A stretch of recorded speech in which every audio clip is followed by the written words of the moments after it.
자, 복음서를 보게 되면 예수님은 공생의 기간에 주로 무엇을 했는지에 대해서 잘 기록이 되어 있습니다. 그러니까 예수님께서 공생의 기간에 과연 뭘 했을까? 우리가 살펴보기를 원한다면 여러분들이 복음서를 보셔야만 합니다. 자, 예수님은 공생의 기간 중 많은 시간을 할애해서 하나님 나라에 관한 말씀을 선포하셨습니다. 하나님의 나라란 과연 뭐다? 여러분, 이 이야기를 하셨단 말이에요. 즉, 제자들과 무리들에게 하나님 나라의 복음에 대해서 선포를 해주셨습니다. 한마디로 말씀 사역에 집중하셨다라는 거예요.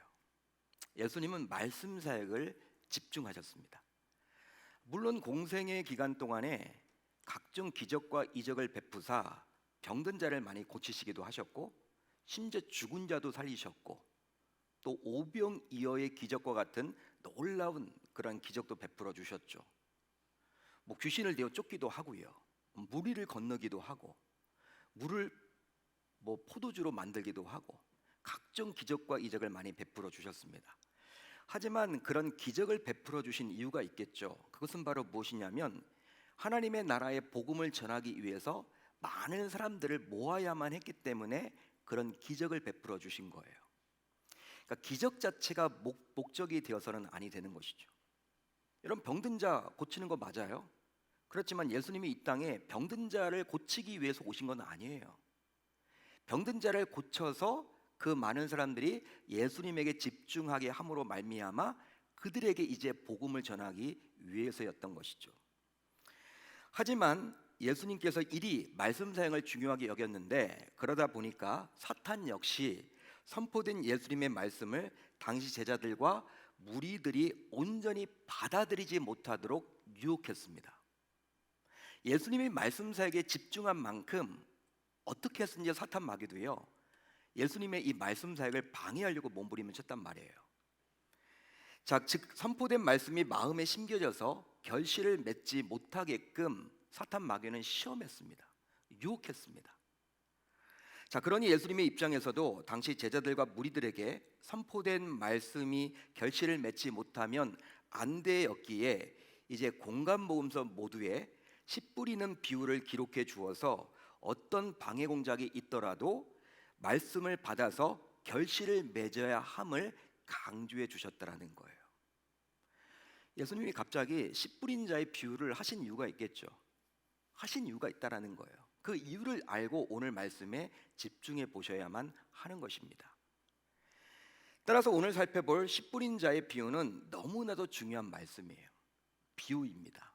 예수님께서 중시 여겼던 이 복음에 관련된 이야기가 여기에 고스란히 담겨져 있기 때문에 너무나도 중요한 메시지가 여기에 담겨져 있죠.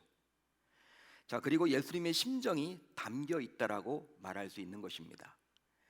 더욱이 오늘날도 예수님을 믿는 성도라면 강단에서 선포된 이제 하나님의 말씀을 듣고 30배, 60배, 100배의 결실을 맺고 싶어 하기 때문에 씨 뿌리는 자의 비유는 꼭 살펴봐야 할 예수님의 비유라고 감히 말할 수 있는 것이죠. 하지만 오늘 말씀 8절 하반절을 보세요. 8절 하반절을 보시면 예수님께서는 씨 뿌린 자의 비유를 말씀하신 이후에 들을 귀 있는 자는 들을지어다 라고 말씀하셨습니다. 들을 귀 있는 자는 들을지어다. 이 말은 어떤 말일까요?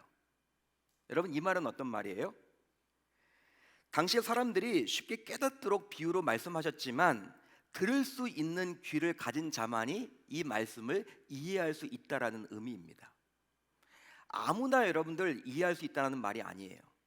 들을 귀를 갖는 자만이 들을 수 있다라는 거예요.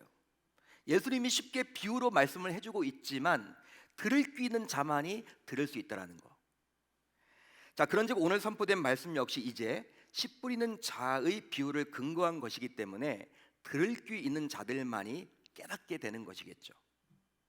여기에 지금 많이 앉아 계시지만 이제 오늘 말씀도 깨닫는 은혜 아무나 받을 수 있는 것이 아니고 들을 귀 있는 자들만이 들을 수 있게 될 것입니다. 자, 그러기에 저는 소망합니다. 이 시간 성령께서 역사를 해주셔서 말씀을 듣는 모든 성도가 들을 귀를 갖춤으로 성도인 저와 여러분들 모두 깨닫는 특별한 은혜가 임할 수 있기를 우리 주님의 이름으로 축원합니다. 축원합니다. 그걸 소망해봐요. 여기까지 나왔는데 내가 들을 귀를 갖지 못해서 듣지 못하고 돌아간다면 얼마나 시간 낭비가 되겠냐는 거예요. 그러니까 저는 소망합니다. 여기에 모인 모든 분 한 분도 예외 없이 들을 귀를 가짐으로 말미암아 오늘 말씀을 통해서 하나님께서 우리에게 주시고자 하는 그 영적인 교훈과 메시지를 꼭 받고 돌아가는 이 밤 되었으면 좋겠습니다. 좋겠습니다. 여러분, 농부가 씨를 뿌린다면 자신이 뿌린 씨가 잘 자라나기를 기대하며 씨를 뿌리겠죠. 여러분, 그렇죠? 농부가 씨를 뿌리는데 그 씨가 여러분 잘 자라나기를 원하지 잘못되기를 원하면서 씨를 뿌리는 농부는요, 하루빨리 정신병원에 가셔야 돼요. 그런 여러분 농부는 없습니다. 결실을 기대한단 말이에요. 자, 그런데 만약 자기가 열심히 뿌린 씨가 제대로 자라나지 못한다면 얼마나 상심이 클까요?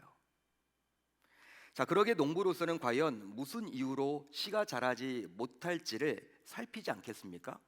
만약 여러분 씨를 뿌렸는데 잘 자라지 않는다면 무슨 이유 때문에 이렇게 자라지 않는 거야? 여러분 고민을 해보지 않겠습니까? 저 같으면 고민할 것 같아요. 제가 농부라면 아마 여러분들도 마찬가지일 거란 말이죠. 자, 그렇다면 무슨 이유로 씨가 자라지 못할까요? 오늘 말씀의 근거에서 볼 때 무슨 이유 때문에 씨가 자라지 못하는 것일까요? 바로 결실을 방해하는 세력들이 있기 때문입니다. 따라서 농부로서는 결실을 방해하는 세력만 이겨내기만 하면 이제 결국 어떤 상황에서도 충분히 결실을 기대할 수가 있겠죠. 그런즉 결실을 방해하는 세력을 몰라서는 아니 될 줄로 믿습니다. 믿습니다. 자, 그러면 결실을 방해하는 세력은 무엇이 있을까요? 결실을 방해하는 세력, 씨를 뿌렸는데 열매를 맺지 못하도록 방해하는 세력은 과연 무엇이 있겠냐라는 거예요. 먼저 공중의 새들입니다. 공중의 새들이에요. 씨가 공중의 새들의 먹이가 된 것은 길가에 떨어져 씨앗이 땅속을 파고들지 못하고 일정 기간 그대로 노출되어 있다가 결과적으로 사람들에게 밟히고 있었기 때문이었어요. 따라서 씨앗을 노리는 세력을 조심해야만 하는 것이죠. 더 나아가 씨앗이 밟히고 있음을 놓치지 말아야만 하는 것입니다. 할렐루야, 할렐루야. 또 있습니다. 말라 버렸습니다. 말라 버렸습니다. 씨가 생명을 유지할 수 있는 조건이 더 이상 제공되지 않았다라는 거예요. 자, 그래서 이제 씨만으로는 결실이 몹시 어려워요. 씨만으로는. 따라서 씨의 생명력을 일으킬 수 있는 조건이 반드시 선행되어야 합니다. 믿으시면 아멘, 동의하시면 아멘. 더하여 또 있습니다. 다른 기운이 막아 버렸습니다. 씨가 자라지 못하도록 막는 가시라는 더 큰 기운이 문제였던 셈이에요. 한마디로 가시로 인해서 씨앗이 자라다가 더 이상 자랄 수 있는 에너지가 공급되지 못하다 보니 결국 씨앗은 스스로 결실을 포기해버리고 말았다는 것이죠. 오늘 말씀의 내용이 바로 그 내용입니다. 결과적으로 이처럼 공중의 새들, 말라버림, 다른 기운이 막아버림은 결국 씨가 결실을 맺지 못하도록 막는 방해 세력들이에요. 방해하는 세력들이라는 거예요. 자, 그렇다면 이런 방해 세력들을 이기고 결국 결실한 방법은 과연 없을까요? 이런 방해 세력들을 몰아내고 결실할 수 있는 방법은 과연 없을까요? 여러분 어떻게 생각하십니까? 오늘 말씀을 몇 번 읽다 보면 6절이 눈에 들어오더라고요. 6절. 여러분들이 눈으로 한번 보세요. 6절. 특히 복음서를 읽으면서 병행 구절을 꼼꼼하게 살펴보는 분이라면 성경 6절을 여러분들이 눈에 띌 거예요. 6절이. 우리가 여러분 마태복음을 읽더라도 이 내용이 마가복음에도 나오네. 여러분 같이 찾아보는 분들이 있죠. 병행 구절이라고 해서 그렇게 여러분 살펴보는 분들은요 6절에 여러분 우리가 주목할 수밖에 없습니다. 자, 오늘 말씀 6절을 볼까요? 우리 한번 같이 읽어봅니다. 6절 시작. 습기가 없으므로 말랐고. 습기가 없으므로 말랐고 라고 나와요. 습기. 이 구절에서 볼 수 있는 습기는 바로 공간복음서 가운데 오늘 살펴보고 있는 누가복음에만 나옵니다. 여러분, 공간복음서는 마태복음, 마가복음, 누가복음을 가리켜서 공간복음서라고 하는데, 여러분, 이 씨 뿌리는 자의 비유가 마태, 마가, 누가복음 모두에 나오는데 이 습기라는 단어는요, 마태복음은 안 나오고 마가복음은 안 나와요. 누가복음에만 나옵니다. 누가복음에만 나와요. 따라서 아주 특별한 단어라고 감히 말할 수 있는 거죠. 뭔가 이유가 있기 때문에 누가는 지금 기록을 해놓고 있다라는 거예요. 자, 그러면 습기란 단어는 원어로 뭘까요? 원어, 헬라 원어를 보게 되면 잉마스라는 단어예요. 잉마스. 그러니까 잉마스라는 단어인데 이게 어떤 뜻이냐면 한번 따라합니다. 생명력, 생명력, 생명력. 생명력, 그러니까 습기라는 뜻이 바로 뭐라는 거예요? 생명력이란 뜻이에요. 생명력, 생명을 주는 능력이란 뜻이에요. 따라서 습기가 없으면 결국 생명력이 없기에 씨가 뿌리를 내리지 못한다라는 것을 뜻하는 것이죠. 그런즉 앞에서 살펴본 결실을 방해하는 세 가지의 공통점이 있다면 그것은 바로 생명력이 약한 것이 문제라는 거예요. 생명력이 약한 것이 문제입니다. 한마디로 길가, 바위, 가시떨기 모두 생명력인 충분한 습기가 없기 때문에 결국 결실을 맺지 못했다라는 의미입니다. 할렐루야, 할렐루야. 자, 이게 무슨 말이냐면 지금부터 차근차근 제가 이제 설명을 해드릴게요. 여러분, 길가에는 습기가 있을까요, 없을까요? 길가에는 습기가 있을까요, 없을까요?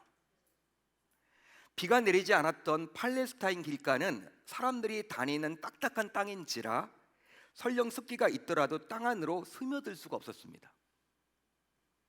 자, 그러다 보니 이런 길가에 씨가 뿌려지게 되면 땅 안으로 씨가 파고 들어가지 못하고 결국 뒹굴뒹굴 이렇게 굴러다니다가 공중에 날아다니는 새가 주워 먹어버렸어요, 이 씨앗을.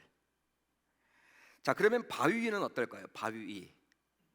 여러분, 바위 위는 어떨까요? 바위 위에는 습기가 있을 수도 있겠죠?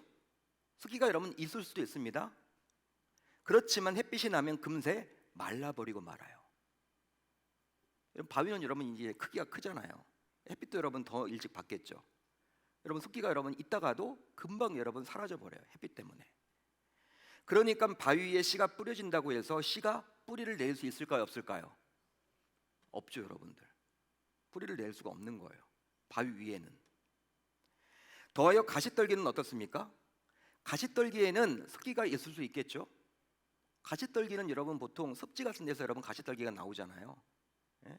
그것도 여러분 생물체니까 습기가 여러분 있단 말이에요. 자, 그렇지만 그 습기를 가시떨기가 먼저 흡수를 해버립니다. 흡수를 먼저 해버려요.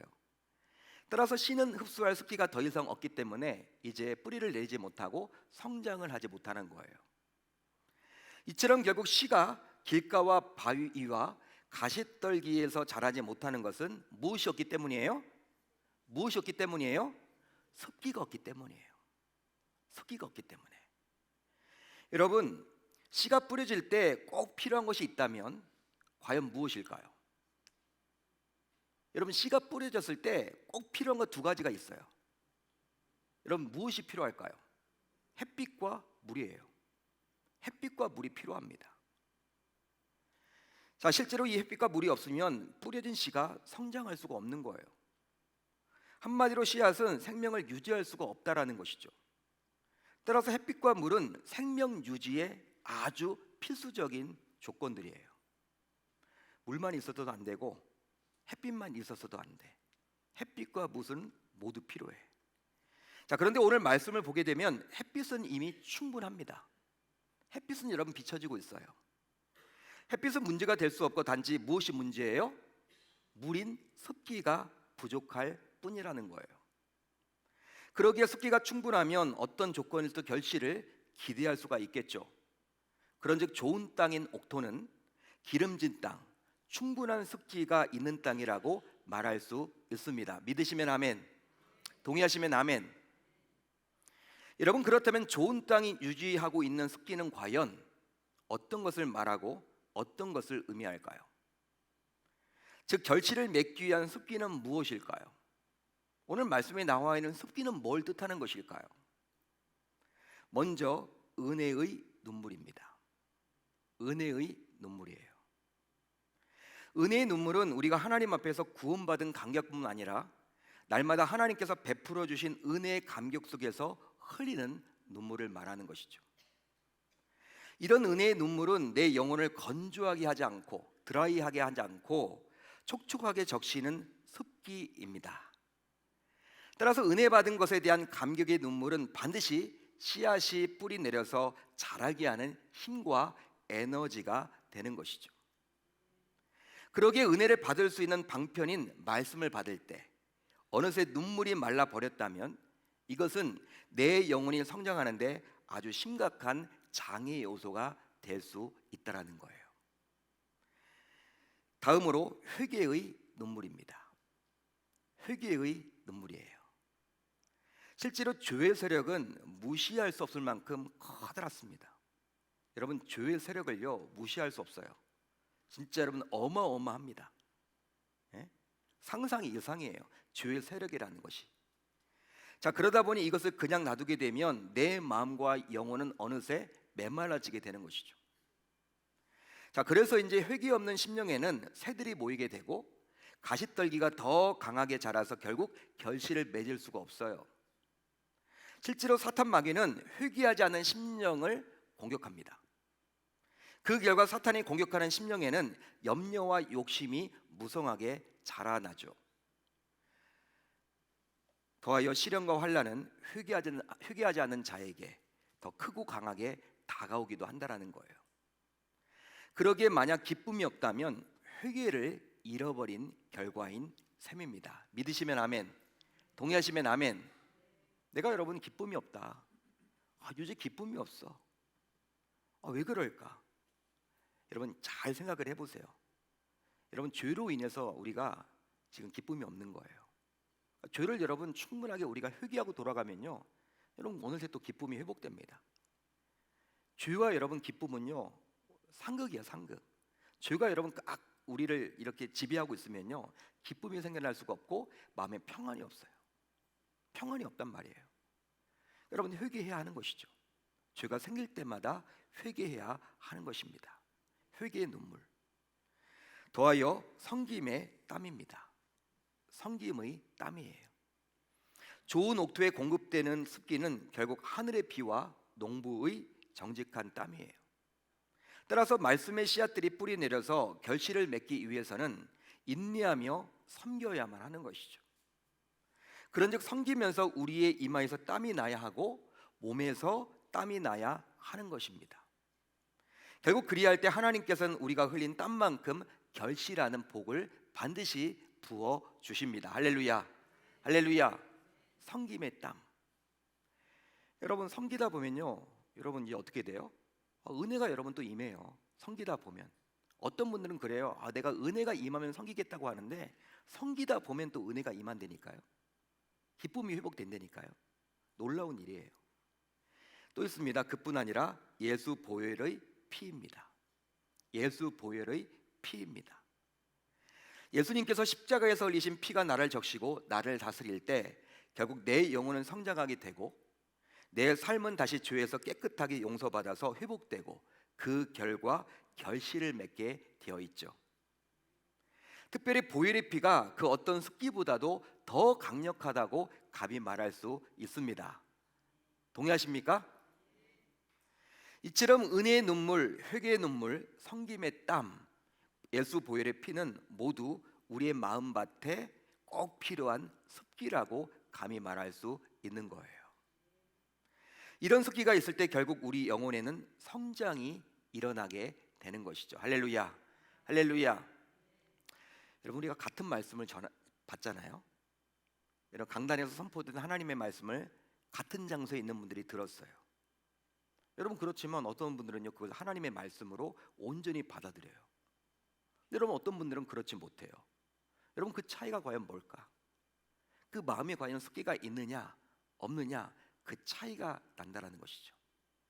과연 은혜의 눈물이 있느냐, 회개의 눈물이 있느냐, 섬김의 땀이 있느냐, 예수 보혈의 피가 그 마음에 있느냐에 따라서 같은 하나님의 말씀을 들어도 여러분 좋은 바친 마음을 갖게 된다면 여러분 백도 여러분 그대로 여러분 그냥 그 말씀을 받는 것이고, 여러분 받지 못하게 되면 어떻게 돼요? 튕겨져 나가 버린다라는 사실이에요.